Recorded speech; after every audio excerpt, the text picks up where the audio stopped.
మిగిలిన డీటెయిల్స్ చూస్తే హైదరాబాద్ లోని నల్లకుంటలో దారుణం జరిగింది. అనుమానంతో భార్యను హత్య చేశాడు భర్త. నల్గొండ జిల్లా హుజూరాబాద్ కి చెందిన వెంకటేష్ త్రివేణి ప్రేమించి పెళ్లి చేసుకున్నారు. వీరికి 2 పిల్లలు. ఇటీవల భార్యాభర్తల మధ్య తరచుగా గొడవలు జరిగేవని స్థానికులు తెలిపారు. దీంతో త్రివేణి భర్త వేధింపులు తాళలేక అమ్మవారి ఇంటికి వెళ్లింది. ఇక తాను మారిపోయానని ఇక నుంచి కలిసుందామని భార్యను నమ్మించిన వెంకటేష్ హైదరాబాద్ తీసుకొచ్చాడు. మళ్లీ ఇద్దరి మధ్య ఘర్షణ జరగ్గా కోపంతో ఊగిపోయిన భర్త త్రివేణిపై దాడి చేశాడు. అంతేకాకుండా ఆమెపై పెట్రోల్ పోసి నిప్పంటించాడు. అడ్డొచ్చిన కూతుర్ని సైతం మంటల్లో తోసేశాడు. ఇక బాధితురాల అరుపులు విన్న స్థానికులు హుటాహుటిన సమీప ఆసుపత్రికి తరలించారు. కాగా త్రివేణి అప్పటికే మృతి చెందినట్లు వైద్యులు తెలిపారు. కేసు నమోదు చేసుకున్న పోలీసులు పరారీలో ఉన్న నిందితుడిని అదుపులోకి తీసుకున్న పోలీసులు తెలిపారు.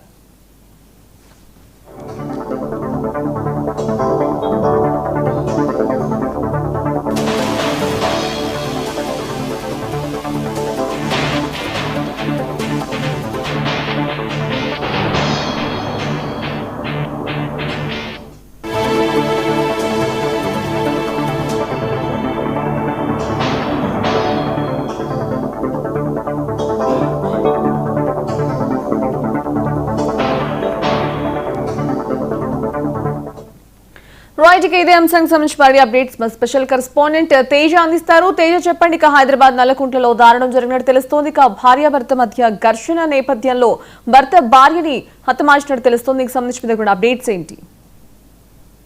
రోజుకి కూడా చాలా దారుణాలు పెరిగిపోతున్నాయి. దీంతో క్రైమ్ రేట్ కూడా పెరిగిపోతుంది అన్నట్లుగానే చెప్పాలి. ప్రత్యేకించి భార్యాభర్తలు అంటే వివాహానికి సంబంధించినటువంటి బంధాలను కూడా ప్రేమించి పెళ్లి చేసుకున్నప్పటికీ వారికి ఉన్నటువంటి ఒకరి మీద ఒకరికి నమ్మకం లేకపోవటం, భార్య మీద భర్తకు అనుమానం ఉండటం, ఈ అనుమానం ఉన్నటువంటి నేపథ్యంలో ఏదో జరిగిపోతుంది అనేటువంటి ఒక రకమైనటువంటి థాట్స్ లో అయితే మాత్రం వారు నిండి జీవితాలని బలి చేసుకుంటున్నారు. దీనివల్ల వారికి పుట్టినటువంటి పిల్లల యొక్క జీవితం కూడా ప్రశ్నార్థకంగా మారుతుంది అన్నట్లుగానే చెప్పాలి. అదే విధమైనటువంటి సంఘటన నల్లకుంటలో తాజాగా చోటు చేసుకున్నట్లుగానే చెప్పాలి. ఎందుకంటే భార్యని అనుమానంతో కూడా భర్త దారుణంగా హత్య చేసినటువంటి ఉదంతం ఇక్కడ నెలకొంది. మొత్తంగా ఇంట్లో పిల్లల ముందే భార్యపై దాడి చేయటం, అనంతరం పెట్రోల్ పోసి నిప్పంటించడంతో ఒక్కసారిగా కూడా భయానకమైనటువంటి వాతావరణం నెలకొంది. అక్కడ వారికి సంబంధించినటువంటి పిల్లలు కూడా మంటల్లో కాలిపోతున్నటువంటి తల్లిని చూసి గట్టిగా కేకలు వేయటంతో తనకున్నటువంటి కుమార్తెను కూడా ఆ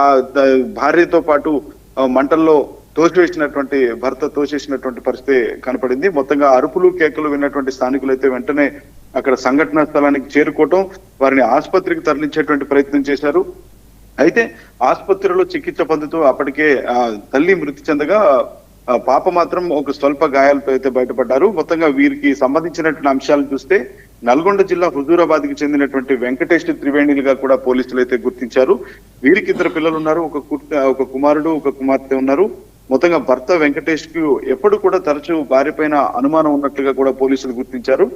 ఇటీవలే అంటే భార్య తనను అనుమానిస్తున్న నేపథ్యంలోనే వెంకటేష్ నుంచి ఆమె దూరంగా వారి పుట్టింటికి త్రివేణి వెళ్లిపోయారు పిల్లల్ని తీసుకొని. అనంతరం ఇటు వెంకటేష్ మళ్ళీ బ్రతిమలాడుకొని అంటే ఇంకా మరోసారి ఇలాంటి పొరపాటు చేయను అంటూ కూడా ఆయన మరలా భార్యను తీసుకొచ్చినటువంటి కొన్ని రోజుల్లోనే ఈ విధమైనటువంటి ఘటన జరగటం, ఆమె ప్రాణాలను బలి తీసుకోవటంతో ఒక్కసారిగా అక్కడ విషాద ఛాయలు ఇక్కడ నల్లకుంటలో నెలకొన్నాయన్నట్లుగానే చెప్పాలి. ఏదైనా కేసు నమోదు చేసి అయితే మాత్రం ప్రస్తుతం భర్త వెంకటేష్ అయితే పరారీలో ఉన్నారు. కేసు నమోదు చేసుకున్నటువంటి నల్లకుంట పోలీసులు అయితే మాత్రం దర్యాప్తు చేస్తున్నారు అన్నట్లుగానే మనం చెప్పాలి. Okay, right, thank you for the update. Thank you Teja.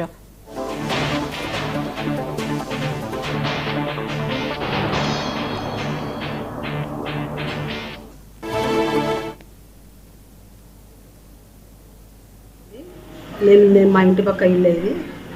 అమ్మాయి పేరు త్రివేణి, ఆయన పేరు వెంకటేష్. వాళ్ళు రెంట్కి వచ్చి మంచిగా కొన్ని రోజుల దాకా మంచిగానే ఉండు. ఆ తర్వాత ఆ అబ్బాయి వాడు మోసం చేసిన అమ్మాయిని డబ్బు బండి కొని వచ్చింది. లవ్ మ్యారేజ్ అని చెప్పేది అమ్మాయి. చేసుకొని వచ్చింది, మంచిగానే ఉంది. ఆ బండి అమ్మేసుకున్నాడు అమ్మ చెప్పకుండా. ఇక అప్పటి నుంచి స్టార్ట్ అయింది వాడి ఇంట్లో గొడవ అయిపోతే అందరం చెప్పినాం కూడా, చెప్తే కూడా వాడు చేయలేదు. ఇక్కడ గొడవ పెట్టుకొని మళ్ళీ తీసుకుపోయి పోలీసులు పట్టిస్తే పోలీసులు వచ్చారు, ఇంటికి వచ్చారు. పోలీసులు తీసుకొని పోయారు, ఏం యాక్షన్ తీసుకోలేదు, ఏం చేయలేదు. అలా భూమి తీసుకుపోయారు, పంచాయతీ పెట్టి కొంచెం సామాన్ చేసారు. అన్న రాలేక ఇంటికి. ఆ అమ్మాయి ఒక్కతే 2 పిల్లలు పెట్టుకొని ఉండేది. ఆ అమ్మ దగ్గర పిల్లలు పని ఇది వచ్చేది. అట్లా చూసుకుంటే అమ్మాయి మంచిగా బతికింది. మళ్ళీ మొన్న ఈ మధ్యలో 2 నెలల నుంచి మళ్ళీ స్టార్ట్ అయింది అన్నమాట. వచ్చిండు మేము చెప్పలేం కూడా. పని ఏం చేయకపోతున్నా వాడు ఏం పని చేయకపోతుండే, అయినా బండి ఇప్పిస్తుండే. వాడు ఏం పని చేస్తున్నాడో ఏమో తెలియదు. అమ్మాయి ఇస్తే పని చేస్తున్నాడో ఏం పని చేస్తుండో ఎవరికి ఏం తెలియదు. ఆమెకి ఏం తెచ్చిస్తుండో తెలియదు. కానీ అమ్మాయి మంచిగా పని చేసుకొని రెంట్ కట్టుకొని ఫ్రిడ్జ్ కొనుక్కుంది, అన్ని టీవీ అన్ని కొనుక్కుంది. అమ్మాయి అంత కష్టపడి కొనుక్కుంది. అడుగుతుండే అమ్మాయి మన పని ఉంటే చెప్పండి అమ్మ. అందరితో ఎట్లుంటుండే? అంతతో మంచిగా ఉంటుండే, మంచి మనిషి అమ్మాయి. నా పేరు యాదమ్మ అండి. నేను మా ఇంటి పక్క ఇల్లు ఇది.